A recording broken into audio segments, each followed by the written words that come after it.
நமக்காக பெருமூச்சுதல் வேண்டுதல் செய்கிறார் பரிசுத்த ஆவியானவர். ஹல்லேலூயா. நமக்கு எப்படி என்ன விதமாக வேண்டிக் கொள்ள வேண்டும் நமக்கு தெரியவில்லை. ஆனால் அவர் நமக்காக மன்றாடுகிறவர்கள் பெருமூச்சுதல் வேண்டுதல் செய்கிற பரிசுத்த ஆவியானவர் நமக்கு தேவை. ஹல்லேலூயா. ஆமென். பிதாவின் வலதுபுறத்தில் நமக்கு மத்தியஸ்தராக கர்த்தராகிய இயேசு கிறிஸ்து எப்படி இருக்கிறாரோ, பிதா குமார் பரிசுத்த ஆவியானவர் இல்லாமல் நம்மளால் ஒன்று செய்ய முடியாது. பரிசுத்த ஆவியானவர் இல்லாமல் நம்மளால் ஒன்று செய்ய முடியாது என்பதனால் இந்த காலங்களில் பரிசுத்த ஆவியானவர் துணையோடு நாம் வாழ்ந்து கொண்டிருக்கோம் என்பதை நாம் உணர வேண்டும். ஹல்லேலூயா. ஹல்லேலூயா. ஆகதான் ஆமாம் இந்த காலங்களிலே கொடூரமான காலங்களாக இருக்கிறது. கொடூரமான காரியங்களாக இருக்கு. வரதட்சணைகள் மேடிக்கிற காலங்களாக இருக்கு. வரதட்சணை வாங்கி கொண்டு மீண்டும் அது போதவில்லை என்று அவளை வன்முறையாக நடத்துகிற காரியங்களாக இருக்கிறது. ஹல்லேலூயா. ஆமென். ஏனால் அவர்கள் ஆண்டவரே அவர்கள் உலகத்துக்கும் தேவனுக்கும் பயப்படாமல் இருக்கிறார். ஹல்லேலூயா. ஹல்லேலூயா. ஹல்லேலூயா. ஏனால் அவர் பிசாசின் பிடியில் அகப்பட்டவராக இருக்கிறார். பிசாசின் தந்திரங்களில் அகப்பட்டவராக இருக்கிறார். அவர்கள் ரட்சிக்கப்பட வேண்டும். அவர்கள் விடுதலையாக வேண்டும். ஹல்லேலூயா. மனுஷனை கொடுமைப்படுத்தி வாழ்வது எவ்வளவு அது எரி நரகத்துக்கு கொண்டு போகிற காரியமாக இருக்கிறது. ஹல்லேலூயா. அதனாலதான் இந்த காலங்களில் பரிசுத்த ஆவியார் பெருமூச்சல் வேண்டுகிறார். என்ன விதமான இந்த ஜனங்கள் வேண்டிக் கொள்ள வேண்டும், என்ன விதமான ஜெபிக்க வேண்டும், என்ன விதமான அவர்கள் கேட்டு பெற்றுக்கொள்ள வேண்டும் என்று அறியாமல் இருக்கிறார்கள். பாவத்தின் பிடியில சிக்கொண்டிருக்கிறார்கள். பாவத்திலிருந்து விடுதலையாக வேண்டும் என்று பரிசுத்த ஆவியானவர் பெருமூச்சல் வேண்டுதல் செய்கிறார். ஹல்லேலூயா. பரிசுத்த ஆவியானவரே, அப்பா இப்பேற்பட்ட ஆமாண்டவரே இந்த வரதட்சணை கொடுமையில் இருக்கிறவர்களை அப்பா கண்ணோக்கி பாரும். அப்பா அவர்களை ஆமாண்டவரே மனம் திரும்படியான அவர்களுக்கு ஒரு சந்தர்ப்பத்தை தாருங்கப்பா. அவர்கள் மனம் திரும்ப வேண்டும் ஆண்டவரே. அந்த பாவத்திலிருந்து விடுதலையாக வேண்டும் ஆண்டவரே. ஹல்லேலூயா. ஹல்லேலூயா. ஆமென். ஆண்டவரே உமக்கு ஸ்தோத்திரம் செலுத்துகிறோம் அப்பா. உம்மை நன்றியோடு உம்மை ஸ்தோத்திரிக்கிறோம், துதிக்கிறோம் ராஜா. ஆமென். ஹல்லேலூயா. அப்பா உம்மை நம்பி இருக்கிறோம், உம்மை சார்ந்து இருக்கிறோம், உம்மை நோக்கி பார்க்கிறோம் அப்பா. உம்மை நோக்கி பார்க்கிறோம், உம்மை சார்ந்து இருக்கிறோம், நோக்கி கூப்பிடுவர்களுக்கும் ஒரு நன்மை குறைபடாமல் காக்கிறவர். இதோ இஸ்ரவேலை காக்கிறவர் உறங்குதுவில்லை தூங்குதுவில்லை என்று சொன்னது. பகலிலே வெயிலாகலே இரவிலே வேணும் உங்களை சேதப்படுத்தாம கர்த்தர் எல்லா தீங்குகளை காப்பென்று இதுவரைகளை காத்த தேவனே இனியும் காக்க வல்லவரே. அப்பா உம்முடைய சமூகத்தில் வந்து நிற்கிறோம். பரிசுத்த ஆவியானவரே ஒவ்வொருவரையும் நீர் ஆள வேண்டுமாய் ஜெபிக்கிறோம் அப்பா. ஹல்லேலூயா. ஹல்லேலூயா. ஹல்லேலூயா. யோவான் 16:7 எடுத்து வாசிப்போம். நான் உங்களுக்கு உண்மையை சொல்லுகிறேன். நான் உங்களுக்கு உண்மையை சொல்லுகிறேன். நான் போகிறது உங்களுக்கு பிரயோஜனமாய் இருக்கும். நான் போகிறது உங்களுக்கு பிரயோஜனமாய் இருக்கும். நான் போகாதே இருந்தால் தேற்றரவாளன் உங்களிடத்தில் வரார். நான் போவேனாகில் அவரை உங்களிடத்திற்கு அனுப்புவேன். ஹல்லேலூயா. ஹல்லேலூயா. ஏனென்றால் தேவன் சொன்ன வார்த்தை, நான் உங்களை திக்கற்றவர்களாய் விடேன் சொன்ன ஒரே வார்த்தை. ஹல்லேலூயா. ஹல்லேலூயா. அவர் பிதாவின் இடத்துல மெய்யான் நாம் ஒன்றாயது போல இவர்களும் நம்மில் ஒன்றாய் இருக்க முடியாது நான் ஜெபிக்கிறேன். ஹல்லேலூயா. இவர்களை எடுத்துக் கொள்ளாமல் அவர்களோடு நாம் ஒன்றாய் இருக்க முடியாது நான் வேண்டிக் கொள்கிறேன் என்று கர்த்தராகிய இயேசு கிறிஸ்து பிதாவின் இடத்தில் வேண்டிக் கொள்வதை நாம் பார்க்கிறோம். அதை தான் இந்த இடத்தில் நாம் பார்க்கிறோம். நான் உங்களுக்கு உண்மையை சொல்லுகிறேன். நான் போகிறது உங்களுக்கு பிரயோஜனமாய் இருக்கும். நான் போகாத இருந்தால் தேற்றவாளன் உங்களிடத்தில் வரார். நான் போவேனாகில் அவர் உங்களிடத்தில் அனுப்புவேன். ஹல்லேலூயா. உண்மையாகவே இந்த காலங்களில் பரிசுத்த ஆவியானவர் கிருபையாய் இறங்கி எல்லா சூழ்நிலைகளிலும் எல்லா சந்தர்ப்பங்களும் அறிந்தும் அறியாமலும் புரியாமலும் தெரியாமலும் செய்த எல்லா குற்றங்களையும் மன்னித்து பிதாவின் இடத்தில் மறுதி பேசிக் கொண்டிருக்கிறார். இவர்களை மன்னியும். நம் ஜனங்கள் தங்களை தாழ்த்துவார்கள், நம் முகத்தை தேடுவார்கள், தங்களுடைய பொல்லாத வழியை விட்டு மனம் திரும்புவார்கள். நாம் இவர்களை ஜெபத்தை கேட்போம். ஆமென். இவர்களுக்கும் தேசத்திற்கும் உலகத்துக்கு சேமத்தை கொடுப்போம் என்று இன்றும் பரிசுத்த ஆவியானவர் பெருமூச்சல் வேண்டுதல் செய்கிறதை நாம் பார்க்கிறோம். ஹல்லேலூயா. ஸ்தோத்திரம். ஹல்லேலூயா. ஆகதான் சொல்றார் மத்தேயு 10:19 கூட சில நேரங்களில் நாம் எப்படி பேசுவோம், எப்படி நாம் இந்த காரியத்தை செய்வோம், எப்படி நாம் திகைக்கும் போதெல்லாம். ஹல்லேலூயா. மத்தேயு 10:19 அவர்கள் உங்களை ஒப்புக் கொடுக்கும் போது எப்படி பேசுவோம் என்றும் என்னத்தை பேசுவோம் என்றும் கவலைப்படாதிருங்கள். நீ பேச வேண்டுவது அந்த நேரத்தில் உங்களுக்கு அருளப்படும். ஹல்லேலூயா. ஏனென்றால் சீசர்களோடு இருந்த தேவாதி தேவன் ராஜாதி ராஜா அவர்கள் அவர்களுக்கு அவர் உபதேசம் பண்ணுகிறார். நீங்கள் ஆண்டவரே என்னை போல ஒப்பு கொடுக்கப்படும் போது எப்படி பேசுவோம், என்னத்தை பேசுவோம் என்று நீ கவலைப்படாதீர்கள். நீங்கள் பேச வேண்டியது அநேக அந்த நேரத்தில் உங்களுக்கு அருளப்படும். அப்படித்தான் இந்த காலங்களிலும் சூழ்நிலைகளை நாங்கள் பார்க்கும்போது எந்தெந்த நேரங்களில் நாம் எப்படி ஏங்கி தவிக்கிறோம், கலங்கி தவிக்கிறோம், என்ன நடக்கும், எப்படி ஆகும், ஏதுவாகும், இது எப்படி முடியும் என்பதை நாங்கள் தவிக்கும் போது நாம் பரிசுத்த ஆவியான நம்மேல் நிழலிட்டு நம்மளை ஆற்றி தேற்றுகிறவராயிருக்கிறார். நாம் அனுபவித்திருக்கிறோம், நாம் உணர்ந்திருக்கிறோம். நன்றி உள்ளவர்களாய் இருக்க வேண்டும் என்பது தேவ ஆவியானவருடைய சித்தமாக இருக்கிறது. ஆகதான் என்னத்தை பேசுவோம் என்பதையும், என்ன இந்த காரியம் எப்படி முடியும் என்பதையும், எப்படி ஆகும் என்பதையும், ஏது ஆகும் என்பதையும் கலங்க வேண்டிய நேரம் தேவையில்லை. பரிசுத்த ஆவியானவரை துணை கொண்டு நாம் எதையும் மேற்கொள்ள முடியும். ஆகதான் பரிசுத்த ஆவியானவரே எங்கள் மேல் எழுடுங்க, எப்பொழுதும் எங்களோடு கூட இருங்க. நாங்கள் போகும் இடமெல்லாம் உம்முடைய நறுமணத்தை வீச செய்யுங்க. உமது இயல்பினால் வல்லமினால் எங்களை எடுக்கட்டுங்க. எங்களை கண்டது நல்லது, எங்களோடு பழகினது, நாங்கள் பிறந்தது நல்லது என்று சொல்லட்டும். உங்களுடைய வல்லமை எங்களிருந்து புறப்பட்டோம். மற்ற ஆசீர்வதிக்கட்டும், விடுவிக்கட்டும், கொடுக்கட்டும். இலவசமாய் பெற்றதை இலவசமாய் கொடுங்க என்று சொன்ன வார்த்தை எங்கள் வாழ்க்கையை நிறைவேற்றி மகிழ்ந்து களி கூறுங்க என்று பரிசுத்த ஆவியானவரை நாம் கேட்கும் போது நிச்சயமாக அது உங்களுக்கு நடக்கும். ஹல்லேலூயா, ஹல்லேலூயா. ஏனென்றால் அவர் சொல்லுகிறார், அதே 10:20 பாருங்க, மத்தேயு 10:20, பேசுகிறவர்கள் நீங்கள் அல்ல, பேசுகிறவர் நீங்கள் அல்ல, உங்கள் பிதாவின் ஆவியானவரே, உங்கள் பிதாவின் ஆவியானவரே உங்களிடத்திலிருந்து பேசுகிறார். உங்களிடத்திலிருந்து பேசுகிறார். பார்த்தீங்களா? ஹல்லேலூயா. எது அவரால் என்று ஒன்றும் ஒரு அணு கூட அசையாது. ஹல்லேலூயா. ஆகையால் நீங்க எதை குறித்தும் கவலைப்படாதீங்க. எல்லாவற்றையும் வேண்டுதலாலும் ஜெபத்தினாலும் சோத்தினாலும் தேவனுக்கு தெரியப்படுத்துங்கள் என்று தேவன் சொல்லுகிறார். ஆகையால் அவர் சொல்கிறார், லூக்கா 12:12 கூட சொல்கிறார்,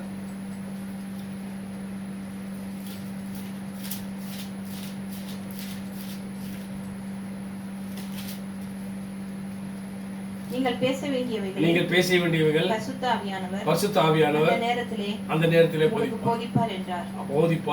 அல்லேலூயா, அல்லேலூயா, போதிப்பார். அல்லேலூயா, ஸ்தோத்திரம். நீங்கள் பேச வேண்டியவைகள், நீங்கள் செய்ய வேண்டியவைகள், நீங்க ஆமாண்டவரே அறிய வேண்டியவைகள், நீங்கள் புரிய வேண்டியவைகள், நீங்கள் உங்களுக்கு தெரிய வேண்டியவைகள் எல்லாவற்றையும் அந்த நேரத்தில் அவர் போதிக்க அவர் வல்லவராக இருக்கிறார். அல்லேலூயா. பரிசுத்த ஆவியான அந்த நேரத்திற்கு உங்களை பலப்படுத்தி திடப்படுத்தி பாதுகாத்து வேலி எடுத்து இரத்த கொட்டலை மூடி வைத்திருப்பார். அவர் செய்தால் அவர் இஷ்டத்துக்கு நீங்கள் ஒப்பு கொடுக்கும் போது அவருடைய நோக்கத்துக்கு திட்டத்துக்கு அவரை நோக்கி காத்திருக்கிறவர்களுக்கு ஒரு நன்மை குறைபடாது. அல்லேலூயா. ஆனால் நாம் சுய புத்தியில ஞானத்தில பலத்தில ஓடி விழுந்து நாங்கள் கஷ்டமும் நஷ்டமும் பாரமும் கவலை கண்ணீரை சூழ்ந்து கொள்வதை தான் நாம் பார்ப்போம். ஆனால் பரிசுத்த ஆவியானவருக்கு பிதாவுடைய சித்தத்துக்கு கர்த்தராகிய இயேசு கிறிஸ்துவின் நாமத்தில எதை கேட்டாலும் அவர் நாமத்தில் கேட்டு பெற்றுக்கொள்வதாய் நாங்கள் தகுதியாகும் போது தேவன் நமக்கு அதை பூரணமாக செய்து. அல்லேலூயா. ஆகதான் சொன்னார், நீங்கள் பேச வேண்டிய காரியம், செய்ய வேண்டிய காரியம், உங்களுடைய இயக்கங்கள், நோக்கங்கள், திட்டங்கள் எல்லாம் அவர் கருத்தில் ஒப்புக் கொடுக்கும் போது அவர் செய்து முடிப்பார். அல்லேலூயா. அழகாக நேர்த்தியாக செய்து அதை நமக்கு, ஏனென்றால் இதுதான் சொல்றார் லூக்கா 11:13 எடுத்து கூட நாங்கள் வாசிக்கிறோம். அல்லேலூயா. ஒரு ஓமை கூட அழகாக சொல்லி கொடுக்கிறார். அல்லேலூயா, ஹல்லேலூயா, ஹல்லேலூயா. பொல்லாதவர்களாகிய நீங்கள் உங்க பிள்ளைகளுக்கு நல்ல ஈவுகளை கொடுக்க அறிந்திருக்கும் போது பரிசுத்த பரமபிதாவானவர் தம்மிடத்தில் வேண்டிக் கொள்கிறவர்களுக்கு பரிசுத்த ஆவியை கொடுப்பது. ஹல்லேலூயா, ஹல்லேலூயா. எவ்வளவு அழகான இந்த பரிசுத்த ஆவியானவர் நமக்கு எவ்வளவு கிருபையா கிடைக்கப்பட்டிருக்கிறோம் என்று நாங்கள் உணரணும். பொல்லாதவர்களாகிய நாமளே நம்முடைய பிள்ளைகளுக்கு நல்ல ஈவுகளை கொடுக்க அறிந்திருக்கும் போது நம்மளை படைத்த பரமபிதாவானவர் சகலத்தையும் படைத்து சகலரையும் படைத்து சகல ஜீவராசிகளையும் படைத்து இந்த உலகத்தை படைத்து அல்லேலூயா எல்லாவற்றையும் படைத்த தேவன். அல்லேலூயா. பிதாவானவர் தம்மிடத்தில் வேண்டிக் கொள்ளுகிறவர்களுக்கு அல்லேலூயா பிதாவை நோக்கி, கர்த்தராகிய இயேசு கிறிஸ்துவை நோக்கி, பரிசுத்த ஆவியானவர் நோக்கி, பிதா குமார் பரிசுத்த ஆவியானவர் மூன்றில் ஒன்றானவர் என்பதை நாங்கள் அறிந்து அவரிடத்தில் நாங்கள் கேட்கும் போது அல்லேலூயா பரிசுத்த ஆவியை கொடுப்பது அதிக நிச்சயம் அல்லவா? அல்லேலூயா. எவ்வளவு இரக்கமுள்ள வார்த்தை, எவ்வளவு தயவுள்ள வார்த்தை, எவ்வளவு நம்பிக்கை உள்ள வார்த்தை, எவ்வளவு நம்மை உற்சாகப்படுத்துகிற வார்த்தை. அல்லேலூயா. ஏன்னா நாமளே இந்த உலகத்திற்கு நம்மளை பொல்லாதவர்கள் என்றார். ஏன்னா தேவன் சொன்னார், ஒருவனும் நல்லவன் இல்லை என்று சொல்லி போய்விட்டார். நம்மளை நல்லவனாக்க ஒருவர் மாத்திரம் உண்டு, நல்லவளாக்க ஒருவர் மாத்திரம் உண்டு. அவர் தான் கர்த்தராகிய இயேசு கிறிஸ்து. அவர் ரத்தத்தினால கழுவப்பட்டு மீட்கப்பட வேண்டும். அல்லேலூயா. பிதா குமார் பரிசுத்த ஆவியானவர் ஞானஸ்தானம் பெற்றுக் கொள்ள வேண்டும். அல்லேலூயா. ஏனென்றால் கர்த்தராகிய இயேசு கிறிஸ்து விசுவாசி, அப்பொழுது நீ உன் வீட்டாரும் ரட்சிக்கப்படுவீர்கள் என்று சொல்லியிருக்கிறார். என்னை இல்லாமல் ஒருவனும் பரலோகத்தில் பிரவேசிப்பதில்லை என்று சொல்லி, நானே வழி, நானே சக்தி, நானே ஜீவனாய் இருக்கிறேன் என்று சொல்லியிருக்கிறார். அல்லேலூயா. அப்பேற்பட்ட அந்த பரிசுத்த ஆவியானவரை நாம் பெற்றுக்கொள்ள இந்த நாளிலும் பரிசுத்த ஆவியானவர் நமக்கு உதவி செய்ய வல்லவராய் இருக்கிறார். அல்லேலூயா. பரிசுத்த ஆவியானவரை நீங்கள் அண்டிக் கொள்ள வேண்டும். பரிசுத்த ஆவியானவரை சார்ந்து கொள்ள வேண்டும். பரிசுத்த ஆவியானவரை பெற்றுக்கொள்ள வேண்டும். பரிசுத்த ஆவியானவரை சார்ந்து கொள்ள வேண்டும். கர்த்தராகிய இயேசு கிறிஸ்துவை சொந்த இரட்சகராக ஏற்றுக்கொள்ள வேண்டும்.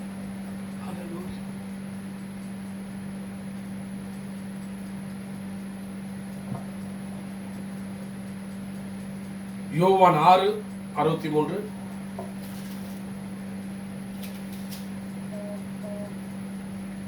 ஆவியே உயிர்ப்பிக்கிறது, ஆவியே உயிர்ப்பிக்கிறது, மாம்சமானது ஒன்றுக்கும் உதவாது. மாம்சமானது ஒன்றுக்கு உதவாது. நான் உங்களுக்கு சொல்கின்ற வசனங்கள், நான் உங்களுக்கு சொல்லுகின்ற வசனங்கள் ஆவியாயும் ஆவியாயும் ஜீவனாயும் இருக்கிறது. ஜீவனாய் இருக்கிறது. அல்லேலூயா.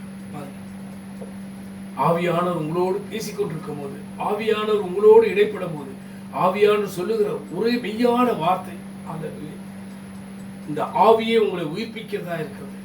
மாம்சம் ஒன்றுத்துக்கும் உதவாது. அல்லேலூயா.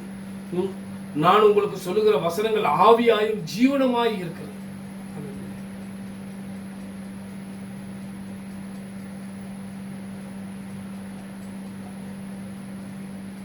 அதுதான் ஆவியானவரை நாம் எப்படி கண்டுகொள்ள முடியும்? ஹல்லேலூயா. ஹல்லேலூயா. காற்றானது தனக்கு இஷ்டமான இடத்திலிருந்து வீசுகிறது, அதன் சத்தத்தை கேட்கிறாய், ஆகிலும் அதன் இன்னிடத்திலிருந்து வருகிறது என்று இன்னிடத்துக்கு போகிறது என்று உனக்கு தெரியாதே. ஆவியினால் பிறந்தவனும் அவனும் அப்படியே இருக்கிறான். அல்லேலூயா. பரிசுத்த ஆவியை நீங்கள் பெற்றுக்கொண்டால், பரிசுத்த ஆவியால் நடத்தப்படுவதை நீங்கள் அல்லேலூயா உணர முடியும். அல்லேலூயா. காண முடியாது. அல்லேலூயா. ஆனால் நீங்கள் உணர முடியும். தேவன் நம்மளை நடத்துகிறார், தேவனை தம்மை தாங்குகிறார், தேவன் நம் பலவீனங்களை ஏற்றுக்கொண்டு நம் துக்கங்களை சந்தோஷமாக மாற்றினார் என்பதை உணர முடியும். பலவீனன் என்று தள்ளிவிடாமல் பலத்தினால் இடைக்கட்டினவர், குறைவுள்ளவனாலும் கூடவே இருந்தவர், பாவி என்று தள்ளிவிடாமல் பாவங்களை வெறுத்து பாவியை நேசித்தவர் என்பதை உணர முடியும். ஆகதான் தேவன் சொன்னார், ஹல்லேலூயா. யோவான் 14:16 கூடி நம்ம வாசிக்கும் பொழுது 14:16 இல்ல 14:16 வாசிக்கலையே.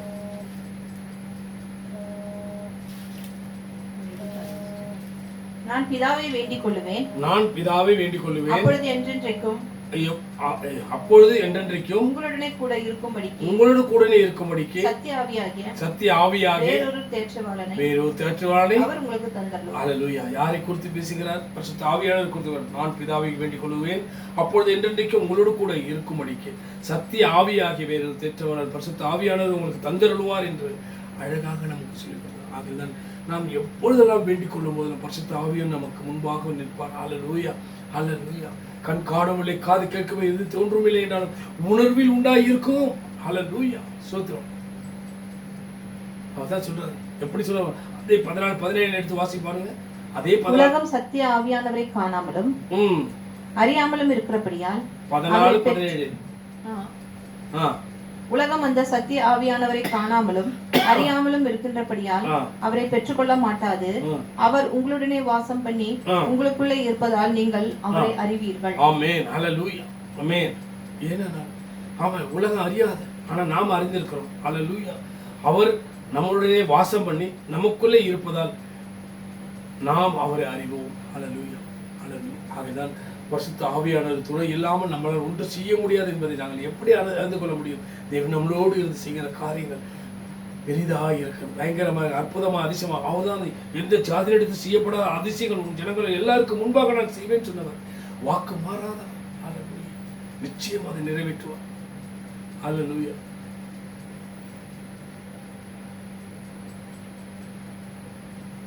அதே சமயத்தில் யோவான் 16:8 நாங்கள் வாசிக்கும் போது 16:8 அவர் வந்து பாவத்தை குறித்தும் நீதியை குறித்தும் நியாயத்தீர்ப்பை குறித்தும் உலகத்தை கண்டித்து உணர்த்துவார். ஆமென். பாத்தீங்களா, பரிசுத்த ஆவி உங்களிடத்தில் வரும்போது பாவத்தை குறித்தும் நீதியை குறித்தும் நியாயத்தீர்ப்பை குறித்தும் உலகத்தை கண்டித்து உணர்த்துவார். அல்லேலூயா. அப்ப உலகத்தில் நாம இருக்கிறோம். அப்ப நாம் எப்படிப்பட்டவர்களாக இருக்கணும் என்பதை அவர் உணர்த்துகிறார். அல்லேலூயா. ஏனால் நமக்கு நம்ம சமயங்களிலே நம்மளே பாவம் செய்து விடுகிறோம். கோபம் கொண்டு விடுகிறோம், எரிச்சல் கொண்டு விடுகிறோம், கசப்பு கொண்டு விடுகிறோம், வைராக்கி கொண்டு விடுகிறோம், மூர்க்கம் கொண்டு விடுகிறோம், தர்க்கம் கொண்டு விடுகிறோம், வாக்குவாதம் கொண்டு விடுகிறோம். இவைகள் எல்லாம் தேவனுக்கு பிரியமான காரியம் இல்லை. ஹல்லேலூயா. இவைகளில் தான் விடுதலை ஆக வேண்டும் என்பதுதான் தேவனுடைய திட்டம். அதை நிறைவேற்றதான் கர்த்தராகிய இயேசு கிறிஸ்து வந்தார்.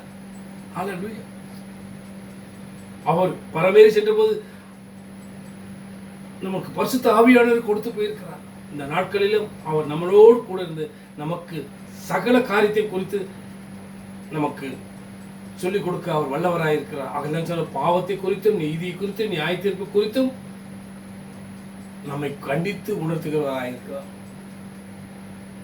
ஹல்லேலூயா. ஹல்லேலூயா. பிதாவினிடத்திலும் கர்த்தராகிய இயேசு கிறிஸ்துவினிடத்திலும் அன்பு பெற்ற நாம் பரிசுத்த ஆவியினிடத்திலும் கிருபை பெற்றுக்கொள்ள வேண்டும். ஹல்லேலூயா. ஆமென். ஹல்லேலூயா. அவரை எல்லாமே நம்மளால் ஒன்று செய்ய முடியாது. உலகம் பொல்லாங்கன் கருத்தில் இருக்கு. நாங்களும் உங்களுடைய கருத்தில் இருக்கிறீர்கள். எங்களை நிகழ்விடாமலும் உங்களுடைய பரிசுத்த ஆவியங்களை விட்டு எடுபடாமலும் நிலவரமான ஆவியங்களுக்குள் புதுப்பியுங்கள் என்று எப்படி சொல்லி வேண்டிக் கொள்கிறோம். ஹல்லேலூயா. இதற்காக தான். ஹல்லேலூயா. ஹல்லேலூயா. ஆனால் அதே 16:9 11 வாசிக்கும் போது நம்ம அறிந்து கொள்ளலாம். அவர்கள் என்னை விசுவாசியாதபடியினாலே பாவத்தை குறித்தும் நீங்கள் இனி என்னை காணாதபடிக்கு நான் என் பிதாவினிடத்திற்கு போகின்றபடியினாலே நீதியை குறித்தும் இந்த உலகத்தின் அதிபதி நியாயம் தீர்க்கப்பட்டதினாலே நியாய தீர்ப்பை குறித்தும் கண்டித்து உணர்த்துவார். ஹல்லேலூயா. பாத்தீங்களா, அவர்கள் உலகம் என்னை விசுவாசியாதபடினால், உலகத்தார்கள் என்னை விசுவாசியாதபடினாலே பாவத்தை குறித்தும் நான் என் பிதாவினிடத்துக்கு போகிறபடினால் நீதியை குறித்தும் இந்த உலகத்தின் அதிபதி நியாயத்தீர்க்கப்பட்டதினாலே நியாயத்தீர்ப்பு குறித்தும் கண்டித்து உணர்த்துவார். யாருக்கெல்லாம் இந்த நியாயத்தீர்ப்பு இருக்கிறது என்பதை தேவன் ஆவியான நமக்கு இன்று நாள் வெளிப்படுத்துகிறார். ஹல்லேலூயா. தேவனை விசுவாசியாதவர்கள், ஹல்லேலூயா, பாவத்தை குறித்தும்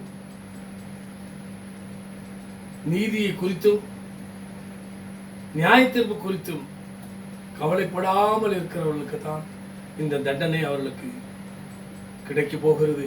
ஆகையினால் நியாயத்தை குறித்தும் நீதி குறித்தும் தண்டனை குறித்து நாம் உணர்ந்தவர்களாய் வாழும்போது தேவன் நிச்சயமாகவே இந்த சூழ்நிலையில் அகப்படாமல் இருப்போம். இதுதான் பார்த்தோம். கொஞ்சம் முன்னாடி இதற்கு முன்பாக நாம் பார்த்தோம் இந்த வரதட்சணை கொடுமை. ஹல்லேலூயா. ஹல்லேலூயா. எவ்வளவு பெரிதான அயோக்கியத்தனமாய் இருக்கிறது என்பதை நீங்கள் அறிந்து கொள்ளலாம். ஹல்லேலூயா. தேவனுக்கு பிரியமான காரியமா, தேவனுக்கு சித்தமான காரியமா? ஹல்லேலூயா. ஹல்லேலூயா. ஹல்லேலூயா. ஹல்லேலூயா. ஆமென். ஆண்டவரே, அப்பா, நீதி நியாயத்தையும் கண்டித்து உணர்த்துகிற பரிசுத்த ஆவியானவரே, ஹல்லேலூயா. ஸ்தோத்திரம். இதற்கெல்லாம் ஆமாண்டவரே, யாரெல்லாம் ஆமாண்டவரே தன் பாவங்களை உணராமல் வாழ்ந்து கொண்டிருக்கிறார்களோ, அவர்கள் செய்தது சரி என்று நினைத்துக் கொண்டிருக்கிறார்கள், அதற்கெல்லாம் நீர் பதில் கொடுத்து கொண்டே இருக்கிறீர் ஆண்டவரே. ஹல்லேலூயா. அவர் ஒவ்வொருவர்களும் உணர்கிறார்கள், மனம் திரும்புகிறார்கள், மனம் வருந்துகிறார்கள், இடத்தில் வந்து நிற்கிறார்கள். அப்பா, நான் செய்த பாவம் என்னை மன்னியும் ஆண்டவரே, இனி இந்த பாவங்கள் என்னை மேற்கொள்ளாதபடியா இந்த பாவத்திலிருந்து என்னை விடுதலையாக்கும் என்று வேண்டிக் கொள்கிறார்கள்.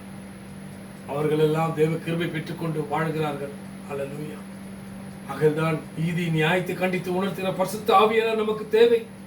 அவ்வப்பொழுது ஹல்லேலூயா நாம் செய்யும் தவறுகளை சுட்டி காட்டிக் கொண்டே இருப்பார். ஹல்லேலூயா. உணர்வு உள்ளவன் அதை அறிந்து கொள்வான். ஹல்லேலூயா. ஸ்தோத்திரம். ஆகதான் தேவன் சொன்னார் 16:13 யோவான் 16:13 கூட அந்த வார்த்தை சொல்லியிருக்கிறார். சத்திய ஆவியாகிய அவர் வரும்போது சகல சத்தியத்திற்குள்ளும் நம்மை நடத்துவார். ஆம் தேவ பிள்ளைகளே, அல்லேலூயா. சத்திய ஆவியானவர் வரும்பொழுது சகல சத்தியத்திற்குள்ளும் நம்மை நடத்துவார். ஒரு நாள் நம்மளை கைவிட மாட்டார், ஒரு நாள் நம்மளை விட்டு விலக மாட்டார். அவர் சத்தியத்துக்குள்ள நடத்தியே தீர்வார். அவரை நாம் வரவேற்போம். ஆவியானவரே, எங்கள் உள்ளத்திலும் இல்லத்திலும், எங்கள் நோக்கத்திலும் இயக்கத்திலும், எங்கள் சித்தத்திலும் திட்டத்திலும், எங்கள் எண்ணங்களிலும் அப்பா நீர் இருக்க வேண்டும். எங்கள் செயல்களிலும் நடைகளிலும் பார்வைகளிலும் பேச்சுகளிலும் நீர் இருக்க வேண்டும் என்று நாம் வேண்டிக் கொள்ள வேண்டும்.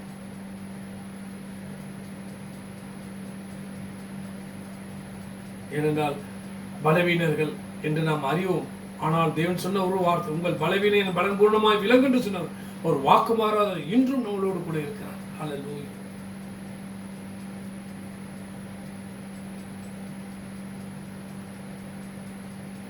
ஹல்லேலூயா. அதான் யோவான் 16:14 கூட நாம் வாசிக்கிறோம். அவர் என்னுடையதில் எடுத்து உங்களுக்கு அறிவிப்பதினால் என்னை மகிமைப்படுத்துவார். ஆமென். ஹல்லேலூயா. பாத்தீங்களா, தேவன் நம்ம மேல் வைத்த அன்பையும் கர்த்தராகிய இயேசு கிறிஸ்து நமக்கு சொல்லி கொடுத்து போன வார்த்தைகளையும் அவர் என்னிடத்திலிருந்து எடுத்து உங்களுக்கு அறிவிப்பதனால் அவர் என்னை மகிமைப்படுத்துவார். ஹல்லேலூயா. ஹல்லேலூயா. ஹல்லேலூயா. உலகம் அவரை ஏற்றுக்கொள்ளவில்லை, நாமளும் அவரை ஏற்றுக்கொண்டிருக்கிறோம். நாம் சத்தியத்தை அறிந்திருக்கிறோம். சத்தியம் நம்மளை விடுதலை ஆக்கி இருக்கிறது. சத்தியமே நமக்கு ஜீவன் என்பதை நாம் அறிந்திருக்கிறோம். ஹல்லேலூயா. சத்தியத்தை விட்டு விலகாமல் பரிசுத்த ஆவியானவர் நமக்கு தந்திருக்கிறார். ஓ ஹல்லேலூயா. ஏனால் அவர் என்னிடத்திலிருந்து எடுத்து உங்களுக்கு அறிவிப்பதினால் அவர் என்னை மகிமைப்படுத்துவார். உண்மைதானே? உண்மைதானே? இன்றும் அவர் மகிமைப்பட்டுக் கொண்டிருக்கிறார். பரிசுத்த ஆவியானவர் இன்றும் அவரை மகிமைப்படுத்திக் கொண்டிருக்கிறார்.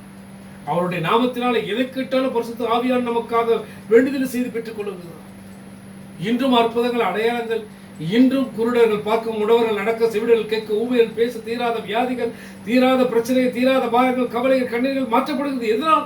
பரிசுத்த ஆவியானவர் நிழலிடுகிறது. அப்படினால்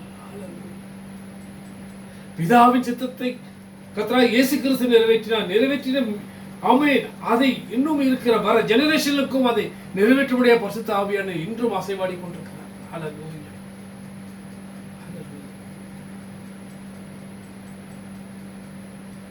ஆகதான் அதை 16-13 வாசிக்கும் போது கூட நாம் பார்க்கலாம். 16-13 படிங்க. சத்தியாவியாகி அவர் வரும்போது சகல சத்தியத்திற்குள்ளும் உங்களை நடத்துவார். யோவான் 16-13 மேல படிங்க. அதுக்கு மேல அவர் தம்முடைய சுயமாய் பேசாமல் தாம் கேள்விப்பட்டது யாவையும் சொல்லி வரப்போற காரியங்களையும் அறிவிப்பார். அல்லேலூயா. பாத்தீங்களா? ஏன்னா ஆவியானவர் நமக்கு என்ன தேவை என்பதை அவர் அறிந்திருக்கிறார். ஆகதான் அவர் தம்முடைய சுயமாய் எதையும் பேசாமல் தாம் கேள்விப்பட்டதை யாவையும் சொல்லி வரப்போகிற காரியங்களை உங்களுக்கு தெரிவிப்பார். அல்லேலூயா. அறிவிப்பார். அல்லேலூயா. இவ்வளவு கிருபை பாக்கிய ஸ்லாக்கிப்பட்டிருக்கிறோம். அதுதான் வருகின்ற காலமோ வரப்போகின்ற காலங்களோ எப்படியா எதுவா இருந்தாலும் எதை குறித்தும் பயப்பட தேவையில்லை. ஏனால் அதன் காலத்தில் அதனை நேர்த்தியாக அவர் செய்து வைத்திருக்கிறார். அல்லேலூயா. அந்த காலத்துக்கு ஏற்றபடி நடக்கும். அல்லேலூயா. அதனால் ஏற்ற காலத்தில் ஏற்ற சமயத்தில் நம்மை அவர் உயர்த்தப்பட அவர் பலத்த கருத்துக்குள்ள அடங்கி இருக்க வேண்டும் என்பதே தேவனுடைய சித்தமாகிறது. அல்லேலூயா. அதுதான் சொல்லுகிறார் பாருங்க. அதை அப்போஸ்தலர் 1:8 கூட நாங்கள் வாசிக்கும் போது பரிசுத்த ஆவி உங்களிடத்திலிருந்து வரும்பொழுது நீங்கள் பலன் அடைந்து எருசலேமிலும் யூதாவிலும் முழுவதிலும் சமரியாவிலும் பூமியின் கடைசி வருடம் எனக்கு பாட்சர்கள். ஏன் நம்மளை பார்க்கிறோம்? அல்லேலூயா. உண்மையாகவே நம்மளை சாட்சியாக வைத்திருக்கிறார். இந்த தேசத்தில் நாம் வாழ்ந்திருக்கிறோம். எத்தனை வருடங்கள் வாழ்ந்திருக்கிற இந்த தேசத்தில் நம்ம பிறந்து வளர்ந்து 68 வயது ஆகிறது, முடிந்தது. அல்லேலூயா. முடிய போகிறது. அல்லேலூயா. 69 தொடங்க போகிறது. அல்லேலூயா. ஸ்தோத்திரம். தேவ ஆவியானவர் தேவனுடைய கிருபையினால ரட்சிக்கப்பட்டோம், மீட்கப்பட்டோம். இந்த துபாய் தேசத்திலே நாம் கர்த்தரை அறிந்து கொண்டோம். தேவாதி தேவனை கர்த்தராகிய இயேசு கிறிஸ்துவை சொந்த ரட்சகராக ஏற்றுக்கொண்டோம். இதுவரையிலும் தேவன் நம்மளை வழி நடத்தினார்.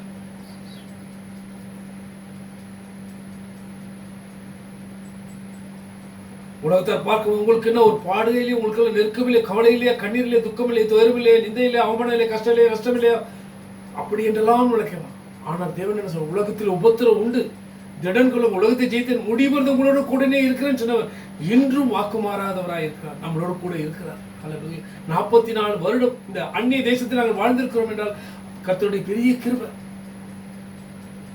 அவருடைய சித்தங்கள் திட்டங்கள் நம்ம வாழ்க்கையில் நிறைவேறி இருக்கிறது. ஏன்னா இந்த தேசத்தில் வாழ்ந்திருக்கும் போது எல்லா தேசங்களையும் பார்த்தோம், எவ்வளவோ அழிவுகள், நாசமோச விக்கிரங்கள், யுத்த செய்திகள், மரண ஓலங்கள், இயற்கை சீற்ற, பூமியை எதிர்த்து, நிலநடுக்கு, சூறாவளி கட்டு, ஜலப்பிரளயம், தீக்கிராய், தீவிரவாதிகள், கொள்ளையினால வாரி கொள்ளப்படுகிறார்கள். இந்த தேசத்தை நாங்கள் நினைத்து பார்க்கும் போது ஒரு மணல் மேல் கட்டப்பட்ட தேசம், ஒரு மணல் மேல் கட்டப்பட்ட தேசம், ஒரு காற்றுக்கு, ஒரு அசைக்கும், ஜலப்பிரளயத்துக்கு நிலைநிற்க முடியாத பூமி. இந்த தேசத்தை பாதுகாத்தார், இந்த தேசத்தில் வாழ்ந்திருக்கிறோம், இந்த தேசத்தை நாங்கள் ஜீவனோடு இருக்கிறோம், நாங்கள் சாட்சிகளாக இருக்கிறோம். ஆகிதான் சொல்லுங்க, பரிசுத்த ஆவி உங்களிடத்தில் வரும்போது நீங்கள் பலனடைந்து யூதாவிலும் எருசலேமிலும் சமரியாலும் உலகம் முழுவதிலும் பூமியின் கடைசி வரை எனக்கு சாட்சிகளாக இருப்பீர்கள். நம்மையே ஒரு சாட்சியாக நிறுத்தியிருக்கிறார், அல்லது எங்களை ஒரு சாட்சியாக நிறுத்தினார். அதே போல ஒவ்வொருக்கும் ஒவ்வொரு சாட்சி உண்டு.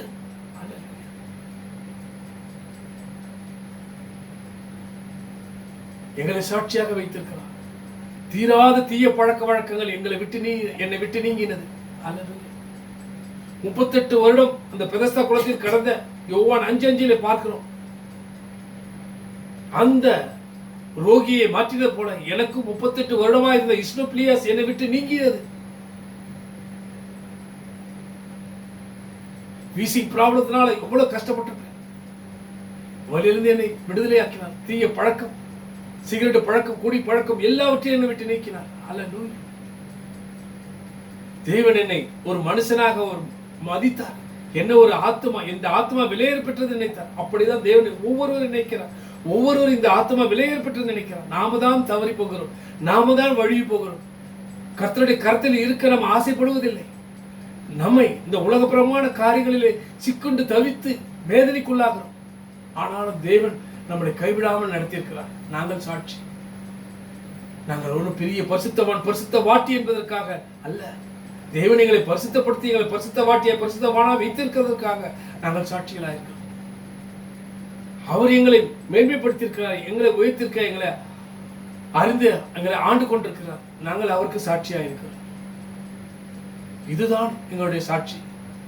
எங்களுடைய ஜீவியத்தில் நாங்கள் நல்லவன் என்பதற்காக அல்ல, நாங்கள் நல்ல ஜனங்கள் என்பதற்காக அல்ல. தேவன் எங்களை நல்லவராக ஆக்கினபடினால், எங்களையும் அவர் தெரிந்து கொண்டபடினால் நாங்கள் சாட்சிகளாக இருக்கிறோம். எங்கள் தேவன் என் மேல் நம்பிக்கை வைத்தார், என் மேல் விசுவாசித்தார், என்னை நேசித்தார், என்னை காத்தார், என்னை போஷித்தார், என்னை உடுத்தித்தார், என்னை பழக்கத்தார், என்னை ஆயத்தப்படுத்தி இருக்கிறார் என்று நாங்கள் சொல்லுகிறோம். அப்படித்தான் ஒவ்வொருவரையும் தேவன் நேசிக்கிறார். ஒருவரையும் அவர் வெறுப்பதில்லை. நாம் அவருக்கு விட்டுக் கொடுக்க வேண்டும். ஏதோ வாசப்படி கதவை தட்டுகிறேன், ஒரு திறந்தால் பிரவேசிப்பேன்னு சொல்லுகிறார். உங்களோடு கூட இருந்து பூஜை பண்ண அவர் ஆயத்தமா இருக்கிறார். ஆகையால் தேவன் நம்மளை சாட்சியாக நிறுத்ததால் தேவன் நம்மளை வாஞ்சிக்கிறார். ஆகையால் நாம் ஒப்புக் கொடுப்போம். ஆண்டவரே, இதுவரை எங்கள் பாவங்களையும் எங்கள் சாபங்களையும் எங்கள் ரோகங்களையும் எங்கள் அக்கிரமங்களையும் எங்கள் மீறுதலை எண்ணாது ஒரு விஷயம் எங்களை மன்னியும். எங்கள் பாவங்களை கழி எங்கள் ரோகங்களை மாற்றி எங்கள் அக்கிரமங்களை மீறுதலை எண்ணாதிரும் என்று நாங்கள் ஜெபிக்கும் போது தேவன் நம்ம ஜெபத்தை நமக்கு பதில் கொடுக்கிறவர். நமக்கு சுகத்தை பலத்தை விரும்புகிற தேவன், ஒரு நாள் நம்மளை கைவிடாத தேவன். ஆகையால் தான் பரிசுத்த ஆவியார் நமக்கு தந்திருக்கிறார். ஏன் இவ்வளவு நாங்கள் பேசுகிறோம்? அவர் நீதி நியாயத்தை கண்டித்து உணர்த்துகிறபடினா மனசாட்சி. அல்லேலூயா. நாங்கள் சாட்சி. அல்லேலூயா, அல்லேலூயா, அல்லேலூயா. ஆகையால் பரிசுத்த ஆவியானவர் துணையை நாடுங்கள். பிதாக்குமாரன் பரிசுத்த ஆவியின் ஞானஸ்நானம் பெறுங்கள். கர்த்தரை சொந்த இரட்சகராக ஏற்றுக்கொள்ளுங்கள். கர்த்தரை இயேசு கிறிஸ்து சொந்த இரட்சகராக ஏற்றுக்கொள்கிறவர் பாக்கியவான்கள். கர்த்தரை சொந்த இரட்சகராக ஏற்றுக்கொண்டவர்கள் ரட்சிக்கப்படுவார்கள். அல்லேலூயா, அல்லேலூயா, அல்லேலூயா. ஸ்தோத்திரம். ஆமென். ஆகையால் தேவன் நமக்கு சொன்னார், நீங்கள் பூமி கடைசி வரையிலும் எனக்கு சாட்சிகளார்கள். எத்தனை சாட்சிகளை கேட்டிருக்கிறோம். இந்த உலகத்தில் எவ்வளவு சாட்சிகள், எந்தெந்த காரியங்களில், பில்லி சூனியங்களில், அவனை கொலை செய்தேன், இவனை வெட்டினேன், இவனை குத்தினேன், அவனை மோசமாக்கினேன், இவனுக்கு இது வைத்தேன் அது வைத்தேன், இப்படியே மாய மாந்திர சாலம் எல்லா காரையும் சாட்சியாக கொண்டு வந்து நிறுத்தியிருக்கிறார் தேவன். எப்படி பவுலை சவுலாக மாற்றினார், சவுலை பவுலாக மாற்றினார். அல்லேலூயா. சவுலை பவுலாக மாற்றினார் என்று நான் பார்க்கிறோம். அப்படிதான் இந்த காலங்களிலும் அவரை தேவன் என்று அறியாமலே இன்னும் அநேகர் உண்டு. அல்லேலூயா. இன்னும் அறியாமல் அவரை குறித்து இன்னும் அவர் கடவுள் இல்லை, அவர் மனிதன் அப்படியெல்லாம் என்று ஒரு விமர்சித்துக் கொண்டிருக்கிறார். அந்த ஜனங்கள் எல்லாம் ரட்சிக்கப்படும்படியா நாங்கள் ஜெபிக்கிறோம். நிச்சயமாகவே முடிவுண்டு எங்கள் நம்பிக்கை வீழ்ப்போவாது. அந்நிய கண்களை எங்கள் கண்கள் காணும். யாரெல்லாம் தேவன் இயேசு கிறிஸ்துவை மனிதன் என்று சொல்லி அவனை விமர்சித்துக் கொண்டிருக்கிறார், அவர்கள் எல்லாம் ரட்சிக்கப்படுவார்கள். கொலை பாதகனாய் இருந்த சவுலை, கொடியனாய் இருந்த சவுலை பவுலாக மாற்றின தேவன். அவரால் கூடாத காரியம் ஒன்று உண்டோ? இதுல இப்படி எழுதியிருக்குது, அதுல அப்படி எழுதியிருக்குது, இதுல இப்படி எழுதியிருக்குது, அப்படி இருக்கின்றது விமர்சித்து ரொம்ப படிச்ச பெரிய பண்டிதர் மாதிரி பேசிக் கொண்டிருக்கிறார்கள். அவர்கள் எல்லாம் அல்லேலூயா தேவன் யார் என்பதை முழங்கால் யாவும் முடங்கும், நாவுகள் யாவும் அறிக்கணும், இயேசுவே தெய்வம் என்று சொல்லும். அல்லேலூயா. நாங்கள் சாட்சியாக இருப்பவர் அவர்களும் சாட்சியாக மாறுவார்கள். அல்லேலூயா. அல்லேலூயா. ஆகையால் தான் சொல்றார் 12 மத்தேயு 12:31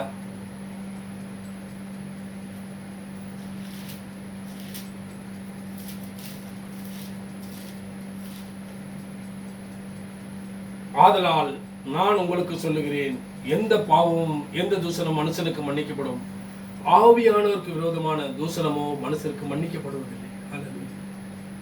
அல்லேலூயா. ஆவியானவருக்கு விரோதமாய் பேசிக் கொண்டிருக்கிற அத்தனை ஜனங்கள் ஆனால் பேசிவிடுவதால் மன்னிக்கப்படுவதாக, இரக்கப்பட கொள்வராக, தயவு கொள்வராக, என்னென்னவோ அவரை அப்படி பேசுறதெல்லாம் பேசிவிட்டு அவர் மன்னிப்பாராக. என்னது? ஹல்லேலூயா. ஆகதான் சொன்னார். அதே 12:32 கூட, மார்க் 3:28 கூட, லூக்கா 12:10 கூட இதைதான் சொல்லியிருக்கார். எவனாகிலும் மனுஷகுமாரனுக்கு விரோதமான வார்த்தையை சொன்னால் அது அவனுக்கு மன்னிக்கப்படும், எவனாகிலும் பரிசுத்த ஆவியானவருக்கு விரோதமாய் பேசினால் அது இம்மையிலும் மறுமையிலும் அவனுக்கு மன்னிக்கப்படுவதில்லை என்று சொன்னார். இது ஆணித்தரமாக 3 இடத்தில் சொல்லியிருக்கார். மார்க் 12:32, மத்தேயு 12:32, மார்க் 3:28, 29, லூக்கா 12:10 இதை ஆழத்தரமாக அழகாக சொல்லி கொடுத்தார். எவனாகில மனுஷகுமாரனுக்கு விரோதமாக வார்த்தை சொன்னால் அது மன்னிக்கப்படும், எவனாகில பரிசுத்த ஆவியானவருக்கு விரோதமாய் பேசினால் அது இம்மையிலும் மறுமையிலும் அவனுக்கு மன்னிக்கப்படுவதில்லை. ஆகதான் தேவனோடு நாம் ஒன்றித்து பழக கற்றுக்கொண்டோமானால், தேவனுடைய வார்த்தைகளை கேட்டு அதன்படி நடக்க மனதுள்ளவராய் மாறுகிறோமானால் தேவன் அவளை மன்னிக்கத்தக்க வல்லவராயிருக்கிறார். அவர் தயவு பெருத்தவர் இன்றும் நம்மளோடு